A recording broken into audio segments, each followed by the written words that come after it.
Hey, how you doing, everybody? Welcome to the garage.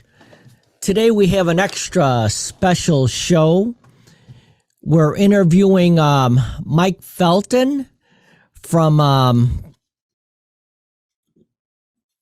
Fast Mikey Blue Eyes. So if you ever seen any of my paintings, I put music in the background. And this was one of the first ones that I used besides Brian Stevens. So it's a pleasure to actually finally meet him in person. And for a bonus, he brought in his bass player also, Pete Mazzeri. So we're going to be talking to them. And I can't wait to get into it. So, all right. We'll start with you, Pete. Music's been in my family for a long time. And my relationship with Mike starts in high school. So in school band, we sat next to each other. And that was kind of the beginning of what I thought would be a long friendship because we had a good time. So did you go to school in the Chicago area? Yeah. Actually, it was a pain to go to school because I had roughly 8 miles getting up at 5:30 in the morning in order to. My mother said you're gonna go to this particular school called Lane Tech, and my brother had gone there, did well. My mother felt that he really got a good education, so I got shuffled into that. The music part of the family goes way back. My father had a dance band back in the 30s in Omaha, Nebraska, and he would tell me stories about what it was like to be on the road with a dance band back in the 30s. We've tried to make them all come true. Yeah, and you actually have. So yeah, fortunately, Mike has got a lot of contacts and been around a lot. And I was able to, was it about 4 or 5 years ago I think it might have been longer than that. that we kind of connected or reconnected? It was a record release party. Yeah, that's right. A couple of records ago. We have 7 records out. 7 records. How many records you got out? 7. 7, really? About 2 in the can. Wow. But getting back to the beginning, my name is Mike Felten. I also went to Lane Tech. I didn't go 8 miles. I was about 3 blocks. My parents had to make sure I got there and got home. But music does go back in my family too. My father was more or less tone deaf, but he was into electronics. And in order to get into World War II, he had to drop out of school and get an operation. And in order to pay for the operation, he went to work for Lyon and Healy Music Store, where he met Les Paul. Really? Who was Cool. trying to figure out how to make an electric guitar and boost the electric signals. And my father was into electricity, and he was building his own radios, and they bonded over how to go about this. And they became friends for a long time. But however, he was kind of tone deaf. And he met my mother, who sang all her life. So on some nights, I take after my father, and other nights I take after my mother. When I'm in tune, I owe it all to mom. But when I'm not, I rely on the electronics to get me through. That's good. Yeah, we when I did get in high school, Lane Tech High School, where also was a legacy school, where my father and uncles and everybody went, so I had to go too. And it's a technical school, and I'm not technically oriented at all. And so I found my way to the music room and started playing trumpet. And of course, they had a lot of trumpet players, not too many tuba players. That's where I met Pete playing tuba, and we got a good musical knowledge from that. But it wasn't too long before I gave up the tuba and got onto the guitar, and that's been lifetime pursuit. So how old were you when you actually started playing guitar? Guitar was probably 14, 15. I remember I still have this. It's not a Stella guitar, which has a kind of a cachet in blues circles, but it was a Sears silver tone that my father bought me for, I think it was $15, kind of expensive at the time. And with the caveat that I had to learn how to play it. And I think my grandfather wanted me to play Sentimental Journey, and I did learn just the single note Sentimental Journey for that. And I think Heart of My Heart was part of my parents' stipulation, and I managed to do that. So they sent me to the Old Town School of Folk Music. And that kind of changed my life around because I was exposed to a lot of different people and different kinds of people that normally a white kid from the Northwest Side didn't get involved with. But I found a home, and since then it's been like a highway to hell, I suppose. Not according to me, but according to some.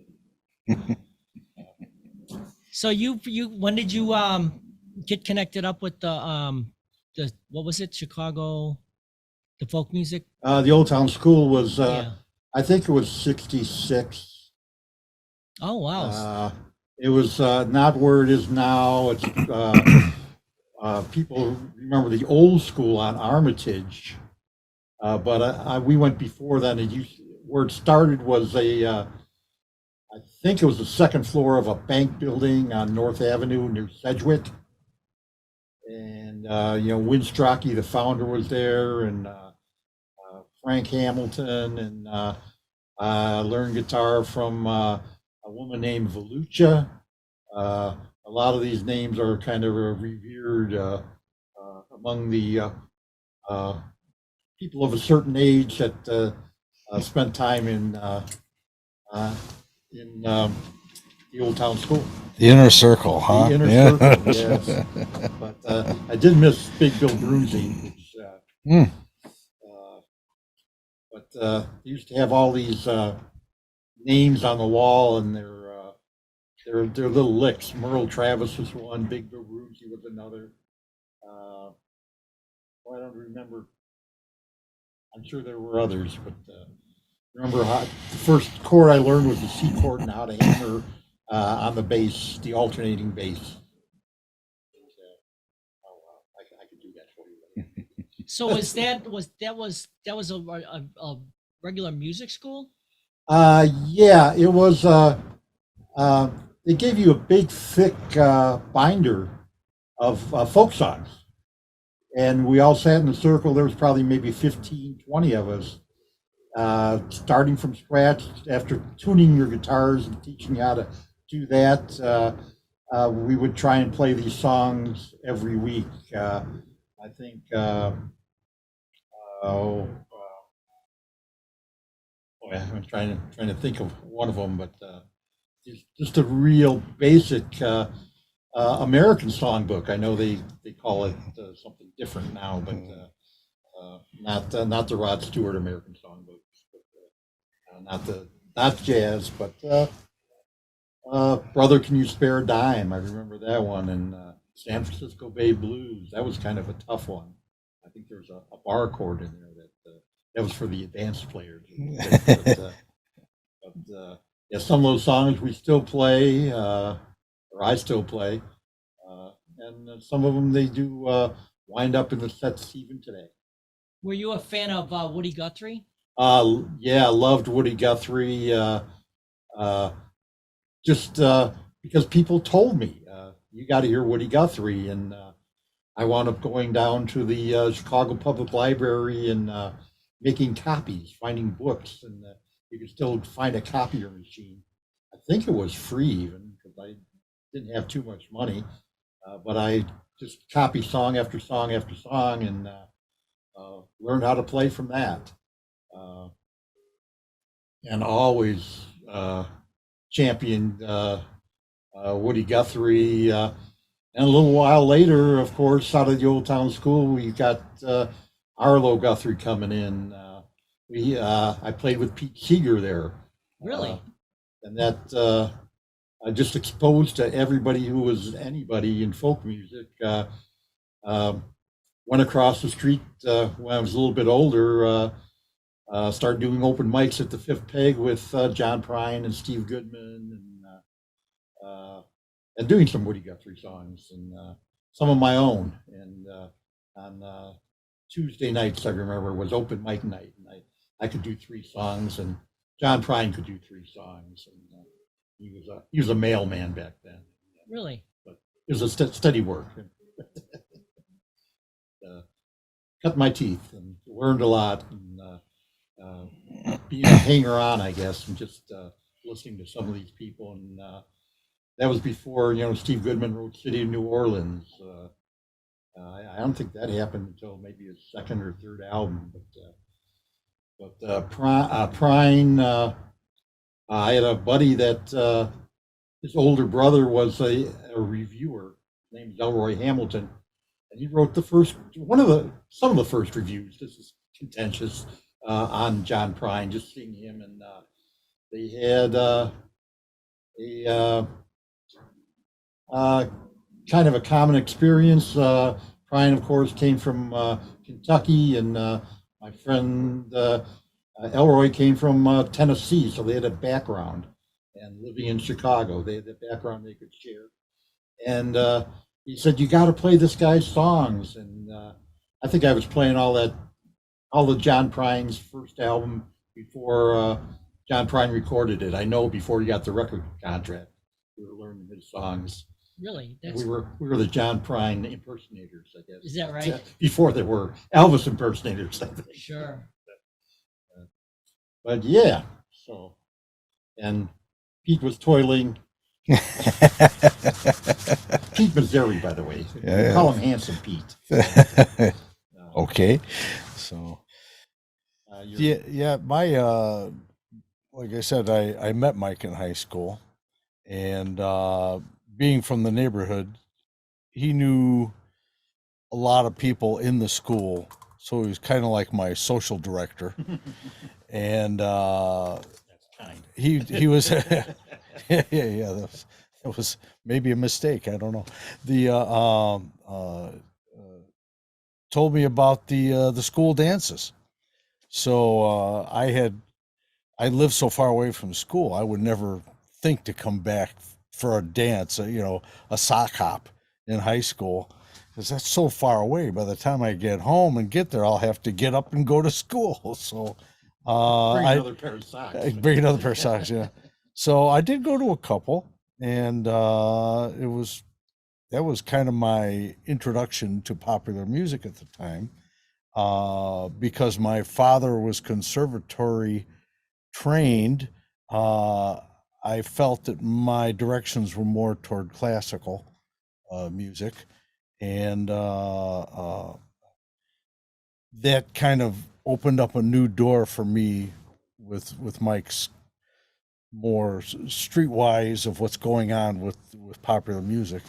And once I graduated high school, I didn't really see you again for a lot of years. So I had gone more into a classical area, and you continued on with more popular and I don't know what's another term for music of the people. I don't Roots. Roots, yeah. Let's go roots, yeah. So I went to the really old roots, like hundreds of years ago.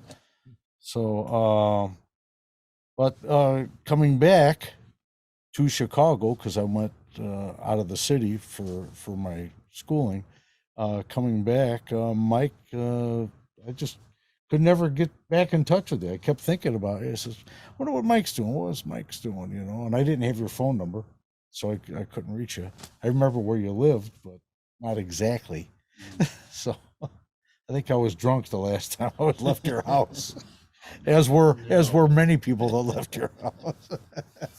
So, but happily I got back to able to hook back up with you and see what you were doing, what I should have been doing for all those years. So, but I work with my hands. I was a service technician for many years. But everybody I work with knew that I love music and that I couldn't wait to get to the garage and play. So I remember when I first started, I got a hold of a used Fender bass, and because of my introduction after as time went on was more like heavy metal, heavy rock. And I took my Fender bass, and I think I bent the neck because I always played with the heaviest strings, because I felt that if I wasn't sweating when I was playing the bass, I wasn't playing. So needless to say, I had a lot of resonance going on with my Fender, but I learned since then.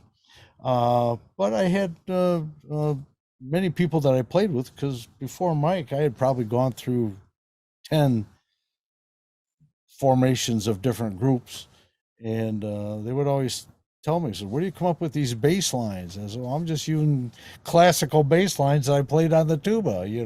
They shifted right over. So, but I still use a lot of that playing with Mike. So, Oh, that's really neat that you're using the old tuba stuff. oh yeah, the lines and yeah. Very neat.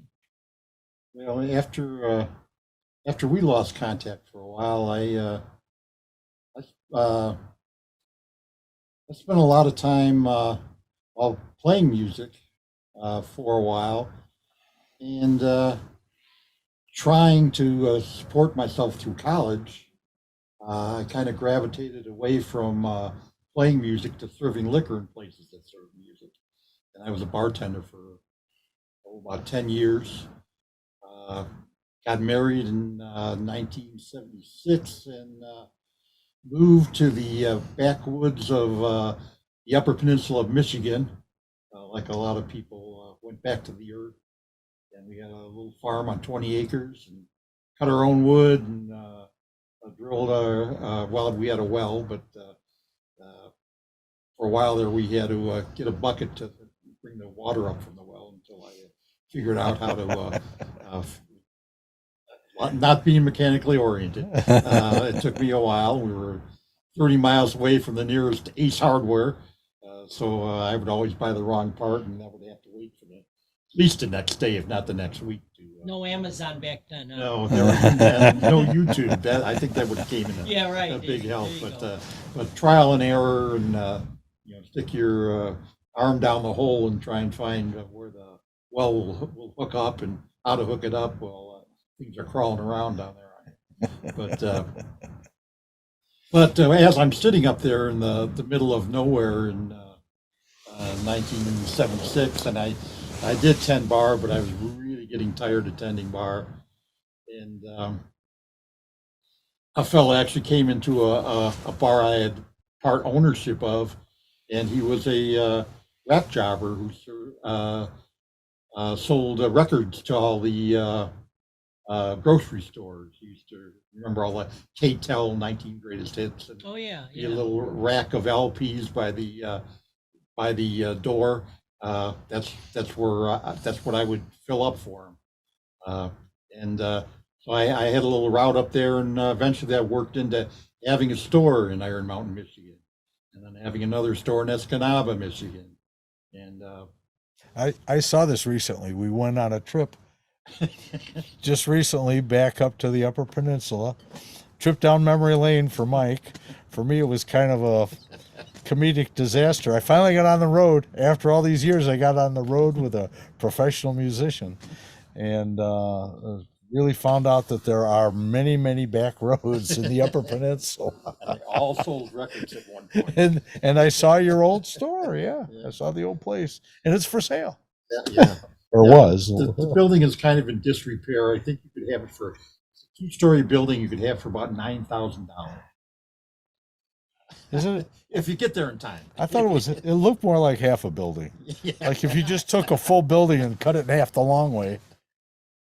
But it's a good location, right in the downtown Iron Mountain, Michigan, right next to the post office, or the parking lot to the post office. Now, is I know I've heard that name, Iron Mountain. Is that famous for like any skis or snowmobiling? Well, they do Things have like the Pine Mountain ski jumps. I also tended bar at the Pine Mountain Lodge, and they did have the ski flying, the jumping, which a lot pre-Olympics they would come and from all over the world and jump there. Oh wow! Ironwood too, further west, so they could catch both of them. But big event, big event. My son is still up there, runs a bar called Solberg's Greenleaf. So make sure you get my nickel out of that one. But, There you go. But yeah, but I was sitting up there, and we lived in a town called Felten, which was a suburb of Iron Mountain, about 30 miles from Iron Mountain, and listening to NPR and hearing John Prine and some other people. I said, well, I could do that. At that time, I'd been married for a couple of years, and my wife didn't know I played guitar at all. I don't know if she would have married me, but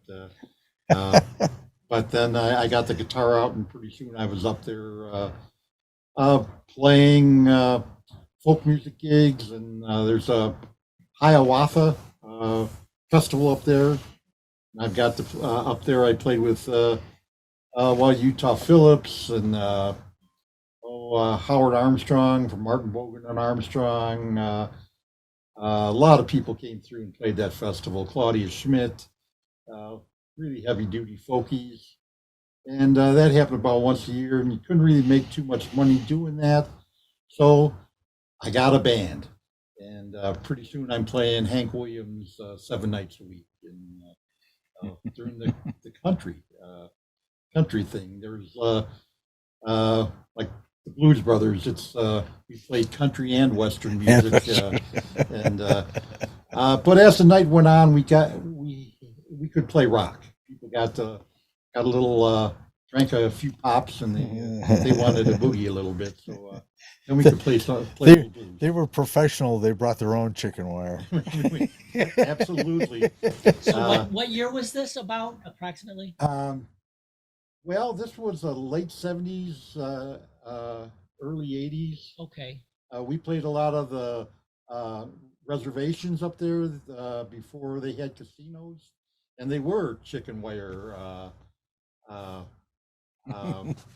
I remember playing in Green Bay, Wisconsin. Protection. You heard of Green Bay Packers? Well, they still had the packing plants, and across the street we played all the bars. And I remember it was about 30 degrees out, and we're setting up, and there's a window behind us, and the owner came and opened the window. Why you open the window? It's a little chilly. And he said, well, that way if people throw bottles at you, you'll just go out in the street and won't. And well, they didn't throw bottles at us, but the threat was there. The threat was there. But that turned into we would play 4 hours a night and 6 hours on Sunday. So I can play Folsom Prison asleep. I know I can. So I think I do. But anything that was on the charts we could play. I mean, it wasn't that difficult, but we wound up playing the county fairs, and those were the better gigs. A lot of the people that came through between Ray Price and Farron Young, Brenda Lee, um, Marty Robbins. We got to be their backing band because they could only afford to bring a guitar player with them, I guess. Oh, nice. For what they were paying. So Right. we had to learn all this stuff and do it, I mean, the right key and fairly well so people could recognize it. But they only had a choice between us and the other guys. So it was, it wasn't as difficult as it could be, I guess. But I remember Jeannie Shepherd, the old Dear John letter, and she was in the 50s, but she just stood up. We played behind her in a junior high school, I think, and she had her hand behind her back, and she was just giving us whether we should play the 1 chord or the 4 chord or the 5 chord. And 4 guys were standing looking at her, like we were fascinated with it, with her behind. But, she was giving us the chord patterns, and we did well for Jeannie. But usually had a little bit more practice than that. But for a while, I would go back. There was a national bluegrass old time country music festival in Lamar's, Iowa, and I would go back there and play my songs. They would give me, I don't know, it was a 3-day thing, and I'd play maybe about 5 or 6 slots of a half hour each, and I could play my stuff. But in between time, I would find a stage where they called it the jam stage, and I would get up there and okay, I can play a couple of these songs, and pretty soon I'm there like 6 hours, and playing all the songs I used to do, and kind of reacquainting myself with that. And where was that at? That was Lamar's, Iowa. That's kind of on the Nebraska border, about as far as you can get from without being in Nebraska. Oh, okay. And it was like it was a bigger festival? Yeah, that was, it would go on for about a week, and they would have some of the old country guys like Bill Anderson would come, and it would be interesting, whoever they got. So. All right, let's take a break there, and we'll come back. All right, welcome back, everyone. While we were on break, we have another guest. We have Tracy Rosensteel. He's a part-time actor in the Chicago area, and he came to visit for a while. So if you hear a voice off in the distance, that's him. Hello. So where we left off, Mike was telling us about his time playing in Iowa. So if you were done with that, we'll just move on, or if there was other things you wanted to say, we'll continue. Yeah, it was just kind of amazing to get on the road a little bit and the people you wander into.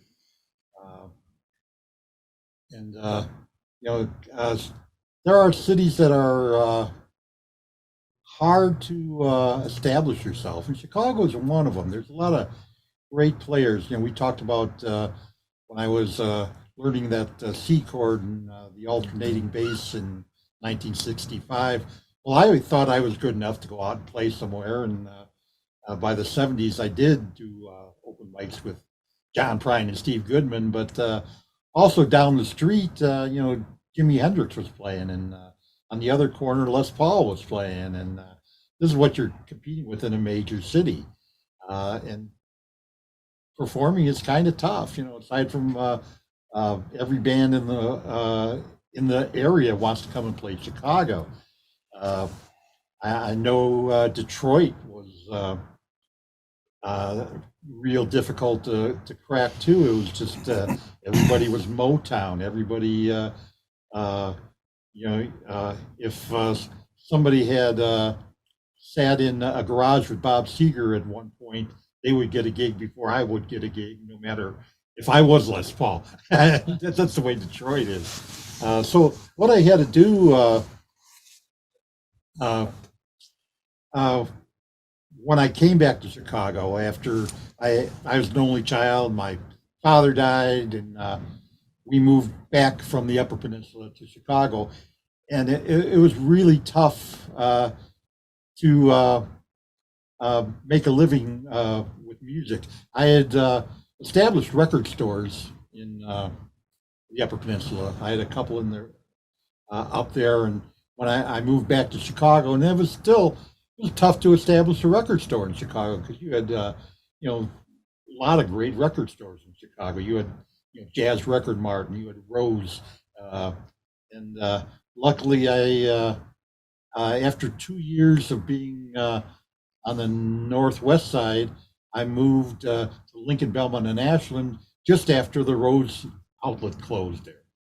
So I managed to have a store there and did well for close to about 20 years in Chicago. It was about 30 years altogether running record stores. We were in Michigan and Wisconsin and Chicago. But music is kind of a tough industry. You have to find your niche. And when I started playing music, I thought, well, this isn't going to be too hard. I know everybody and know all the clubs, but it's a different ball game. And in order to play, I had to get in that car and I had to go to Wisconsin and Michigan. And I played in Madison once a month. I played North Milwaukee, played everywhere except to get that gig in Chicago, which was kind of tough. And eventually you broke into it. And now last year we did about 200 gigs, and this year's probably going to be the same thing. They're not all wonderful, but some of them are. And, Yeah, I noticed you have a really big presence online. Yeah. Where you're constantly playing like all over the place. Yeah. So yeah. It's kind of amazing all the gigs you're playing. Well, I love doing it because it's always an adventure. You could be playing a church, and then you could be playing who knows where. We talked about chicken wire places. What about the snow? Playing in the snow? Yeah, during COVID, we kept playing. We were people were in a heated tent over there. We didn't have the heat on the other side of a wall, and they were about 10 feet in it. A clear plastic wall. Yeah, a clear plastic wall, and it was a pretty cold, and you couldn't feel your fingers at first. And, we got through that, but a lot of those freezing gigs that I'm sure we'll remember fondly forever. But even we do a lot of these farmers markets now. You get in the beginning of the season and the end of the season, you got that warmers on your hand, but that doesn't help. And rain and things. But I played in Oklahoma where they stuck me on the back of a pickup truck in the blistering heat, and I had some foam, I think jelly-soled shoes that I could move, but the shoes stayed where they were. Oh, wow. They're probably still in the back of the guy's pickup truck, so I had to buy a new pair of shoes. But things you don't think of. And it's kind of an adventure. Places you walk into, I know for a while I had a niche in Detroit.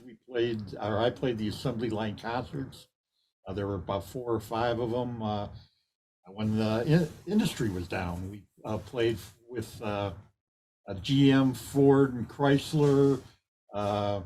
We had the United Auto Workers sponsored it. We had Governor Granholm at the time was there.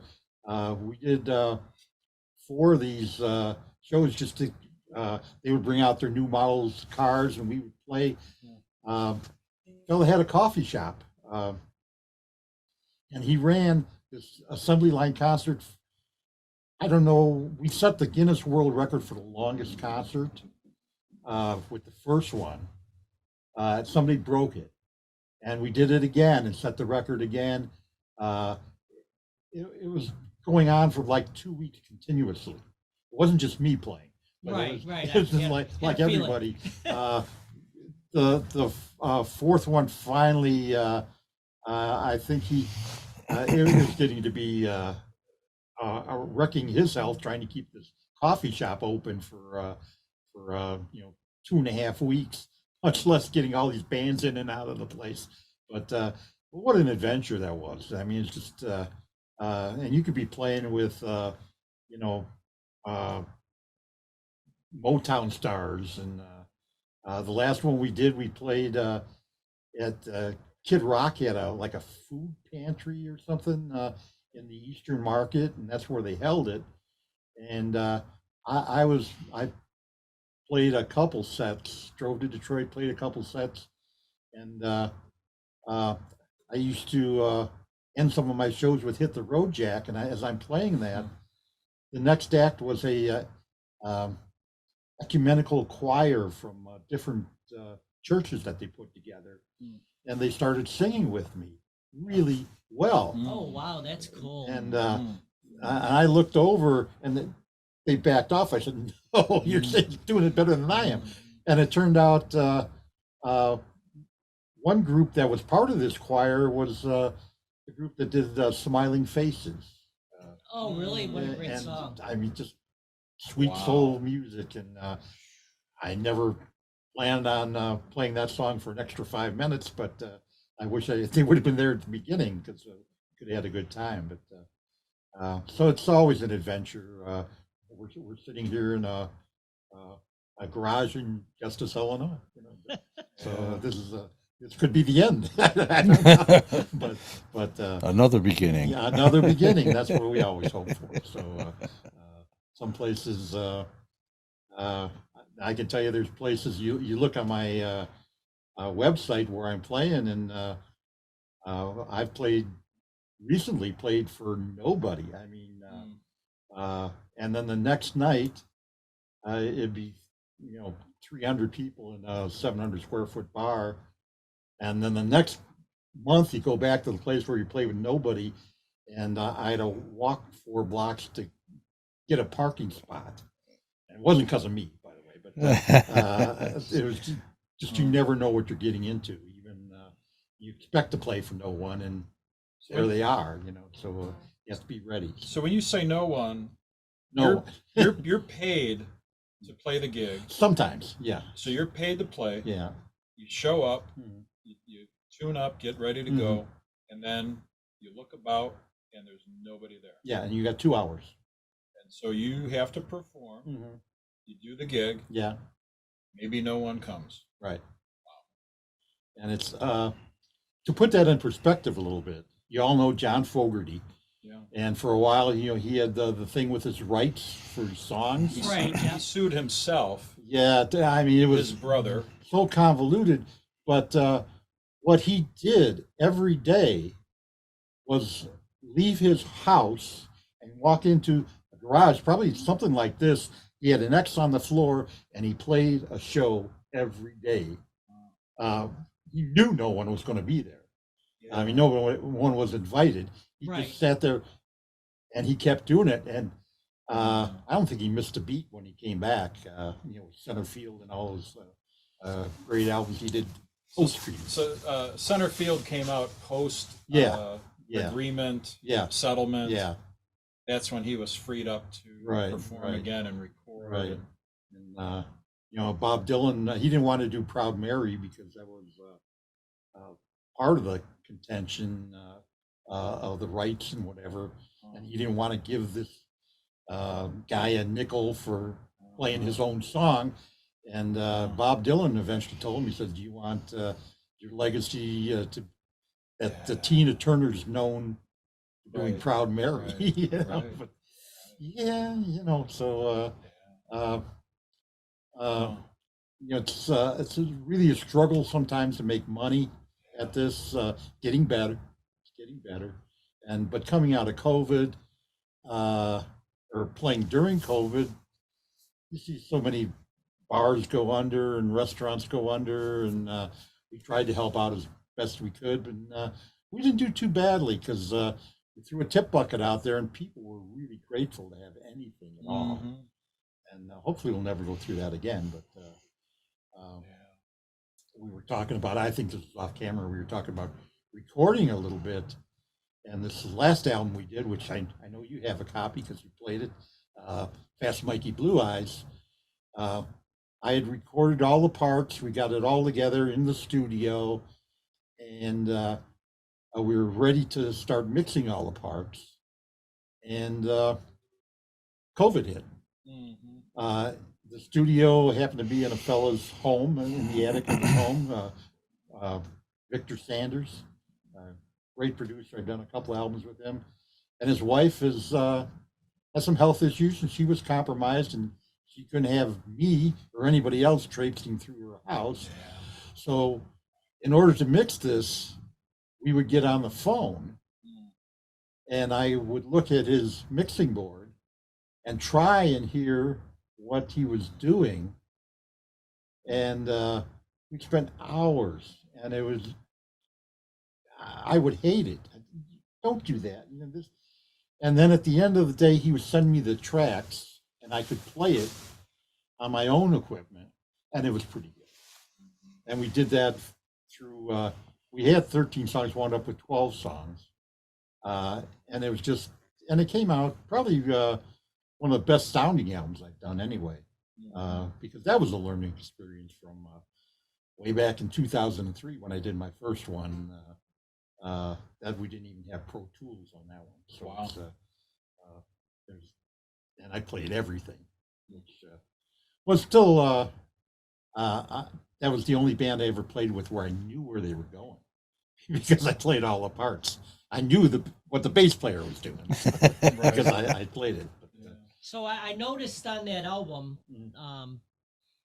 that Corky Siegel played on it with you. Sure. Yeah, Corky, I won't say we're good friends or anything, but we've known of each other, I guess. Back in 1970, I booked a street festival, which some people have said it's the first time we had a downtown music festival in Chicago. And we had Corky Siegel, and we had Buddy Guy and Junior Wells. And well, nobody knew who Buddy Guy or Junior Wells on the, just maybe in the north side a little bit. We did, but and Corky, we booked them in 1970. And during this this recording, I was hearing harmonica, and these guys, well, not only Corky, but Barry Goldberg, who you might know from the Electric Flag, and he's the piano player that you hear on Devil with a Blue Dress by Mitch Ryder, played with Bob Dylan at Newport. He's on there for a couple tracks. They weren't able to do anything. So what I did was contact them and send them tracks, and they recorded in their studios. Corky, I didn't see him when we did this record. He did it at home, and I don't even know what the turnaround time was, a week or two, and sent it back, and it sounded great. We mixed it down. Same thing with Barry Goldberg, who was just fantastic. He actually went into a studio in California.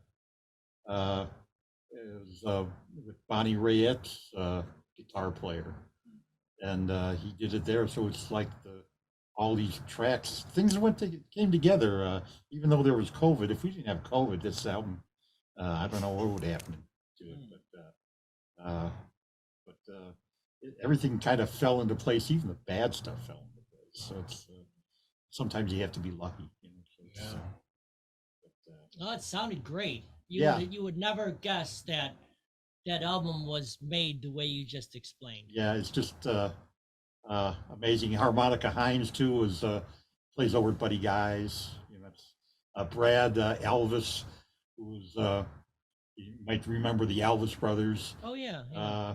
And he's with the Handcuffs now, his band, but he was playing drums with the Romantics for I don't know how many years, and of course, you know, they couldn't play any of their gigs at state fairs or oldie shows or whatever they were doing. So he actually, I think he posted on Facebook, anybody needs a drummer. He said, I need to do something, you know. So how about and he was just great. I've always thought he was great. I've known him for a long time, but when you ask, things happen. So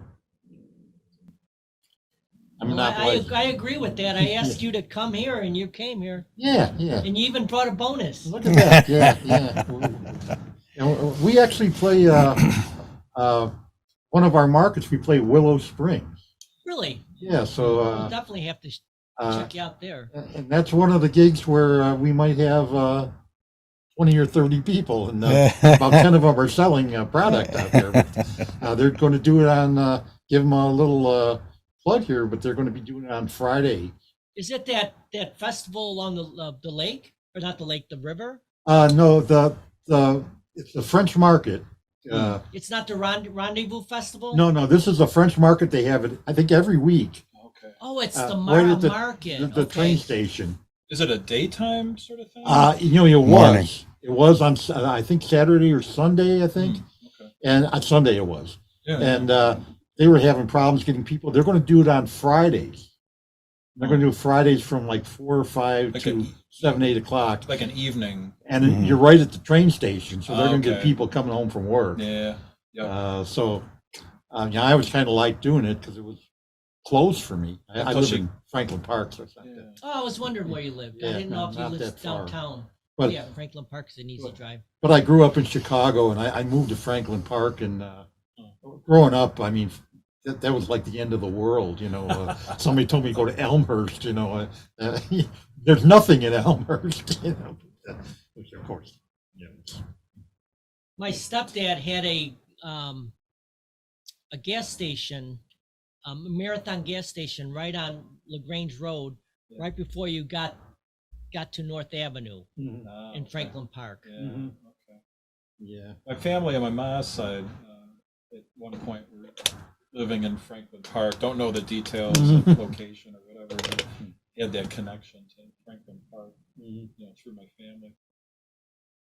Yeah, the only connection I had there is we talked about graveyards. Is that I have my mother's family's buried in one, and my on the other side, my father's family's buried over there. So that's how I knew even to go that there were things out there, but Just an airport. just an airport. Yeah, I remember going to the races at O'Hare. Oh, wow. Stock car Yeah. races. But, and going to O'Hare when it was, you could just climb up on top of the buildings and watch the planes Planes come in. up, yeah, yeah. But, not anymore. Longer. Yeah. So anyway. So tell us Yeah. we Go haven't ahead. talked in a while. Pete hasn't said anything for a while. We'll let him talk a minute. Yeah, Pete, come on. Oh, all right, let's go back to high school. Senior year of high school. Since one of your guests here, Tracy, involved with acting. Did you say? Yeah. I did roughly half a dozen musicals. I played in the pit for like How to Succeed in Business, Carousel, Funny Thing Happened on the Way to the Forum. I played the Athenaeum Theater, the premiere of Follies in the Chicago area. So that, to me, that was like a big deal, And that was all on tuba because the conductor of the pit said, I want the tuba because it's got more projection and more possibilities in terms of sustain and volume, So that was so that's more of the background I was saying earlier about see, now he knew that I played in the pit, but I didn't know he was playing with Steve Goodman and John Prine with our senior year. It was always like, Mike, why are you so sleepy? Yeah. I can just imagine burning the candle at both ends. Yeah, I only burned it on weekends. He was doing it every day. Yeah, first period had to be rough. Yep. Yeah. Did you ever make first period? I don't think you did. Yeah. Second period was probably really rough. I still have a pad of admit slips signed by my counselor that I don't think he signed them, but I had the pad to get in. Yeah, I had to. I didn't graduate from the tech high school. I was short. I think a credit or two. I wound up going to Central YMCA High School, which is where Mike Bloomfield graduated from, and Oh, wow. Mike Royko and Barry Goldberg. So we have kind of a little fraternity there, I guess. From Royko's an interesting name. He was so ubiquitous in the time that he was writing. And then until right now, I can't remember the last time somebody mentioned Mike Royko. yeah. He was an institution in this town. Oh yeah. Oh yeah. His son was running for alderman in the, I think, first ward. Yeah. Okay. Yeah, he didn't make it. Okay. Yeah. But talk about, just every day, Yeah, yeah. somebody was mentioning something he wrote. Oh yeah. 16-inch softball too. He still play that. Everybody said, "Oh, he thinks he's better than what he is." It's still Mike Royko. The last bounce around back to the pit orchestra thing. The last music I played was at the Oak Park Village Theater. They did a thing called Broadway Snapshots, and I got a great feather in my cap. The musical director had won the Jefferson Award that year for Cole, I think it was.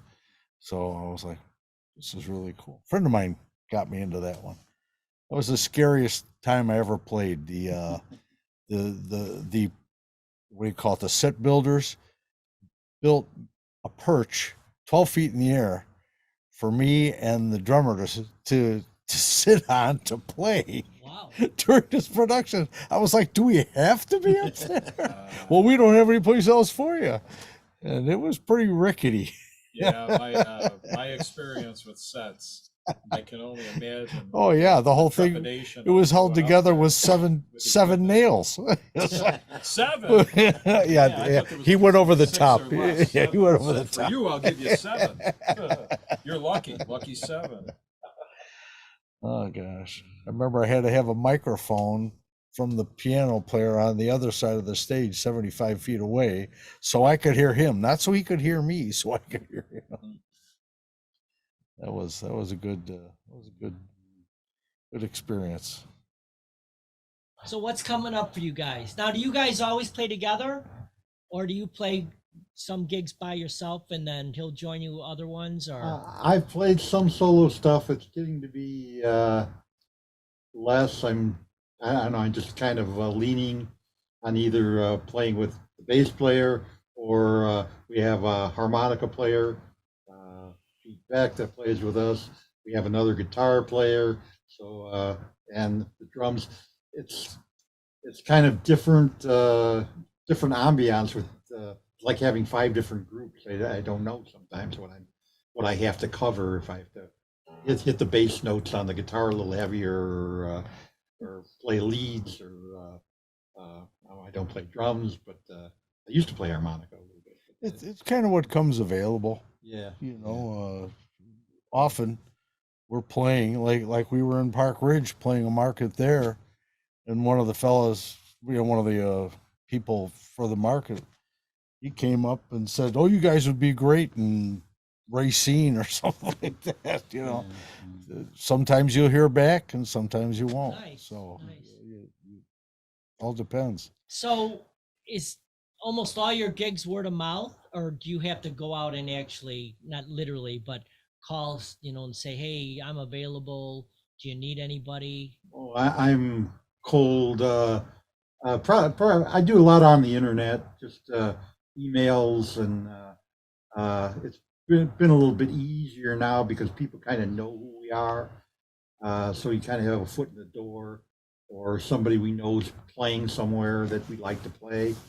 But the internet has made that a little bit easier. It does help sometimes to call, but sometimes that's 50-50 that somebody's doing something, just doesn't want to talk to you.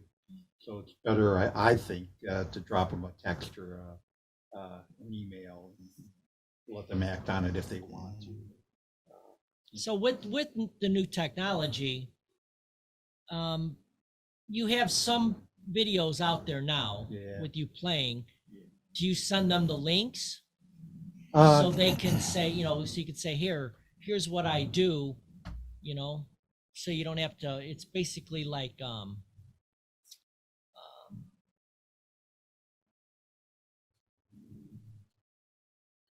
Like a promo kit. yeah, Yeah, that's like, what like you a- send you your, send- your yeah, headshot, you know. right, but, right. you should know all about that. Got enough of those. Yeah, yeah, there's links. Actually, if I email somebody, there's like 4 or 5 things from Facebook to YouTube. All my songs are on YouTube. Everything's on Spotify. I do send a link on SoundCloud that is the whole album. They do have that.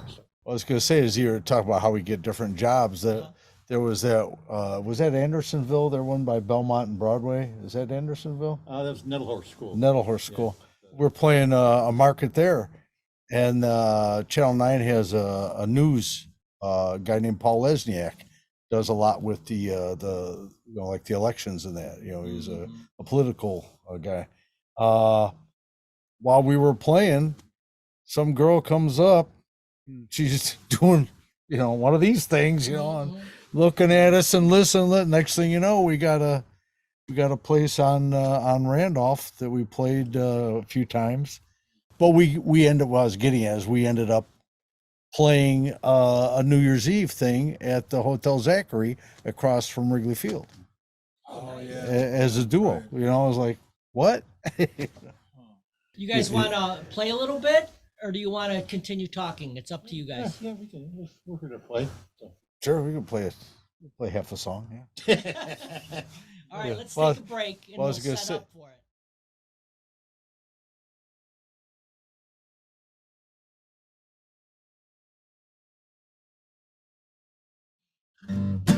All right. I'm Mike Felten. This is Pete Mazzeri over here. We're going to play a couple songs for you in Dan's Garage. Little Dan's Garage music. This was our big hit, from my big hit anyway, before I think I met you when I was doing this from the Johnny Lunch Bucket album several years ago, but That was before me.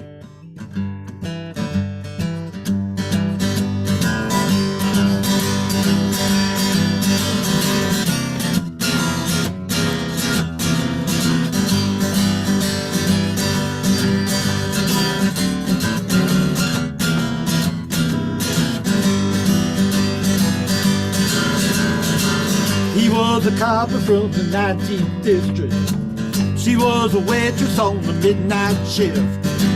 He was a tipper, she thought that good. If this here town don't suffer no fool. By the way, you guys gotta say, by the way, by the way, By the way, there you go. Where'd you get that dress? Where'd you get that dress? Where'd you get it? Ooh, where'd you get that dress? She was sitting at that coat on blue, long legs wrapped around that bar stool. When she got up and started to dance, melted the ice in everyone's glass. And by the way, By the way. by the way, Yeah, by the way. there you go. Where'd you get that dress? Where'd you get that dress? Where'd you get it? Ooh, where'd you get that dress?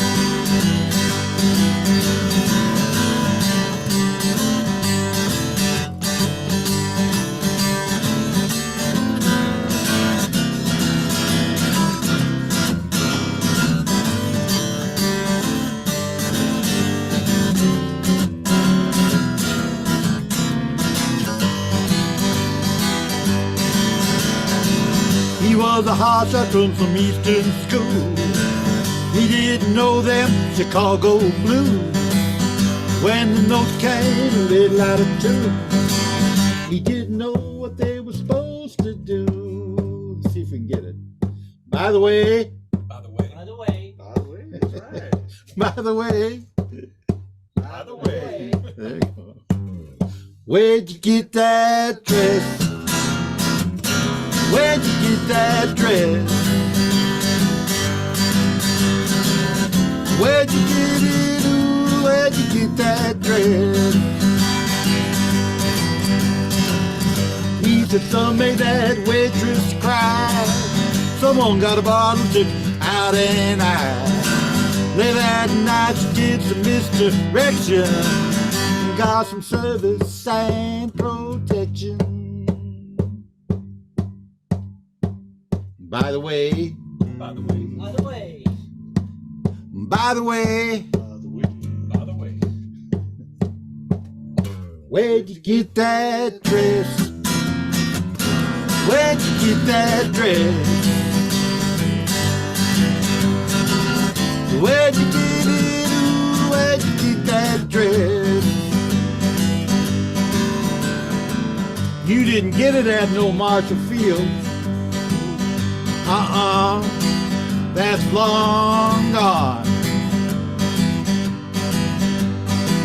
Became Target, and Macy's, Ben Franklin, Venture. Don't know what's down there now, but it's not Marshall Field.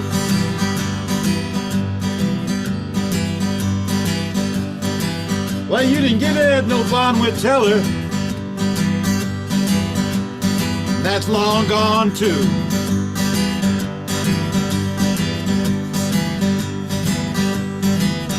Might have got it at that Betsy Johnson place. Online. I don't know, I don't know, I don't know, I don't know. Ladies, you gotta tell me these things. Where'd you get that dress? Where'd you get that dress? Where'd you get it? Ooh, where'd you get that dress? Where'd you get it? Ooh, where'd you get that dress?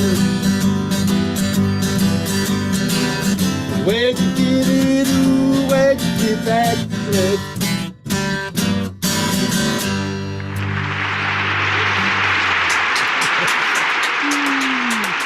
Where'd you get that dress? That was our hit. The big one. Our big one. Great song. That's awesome. Yeah.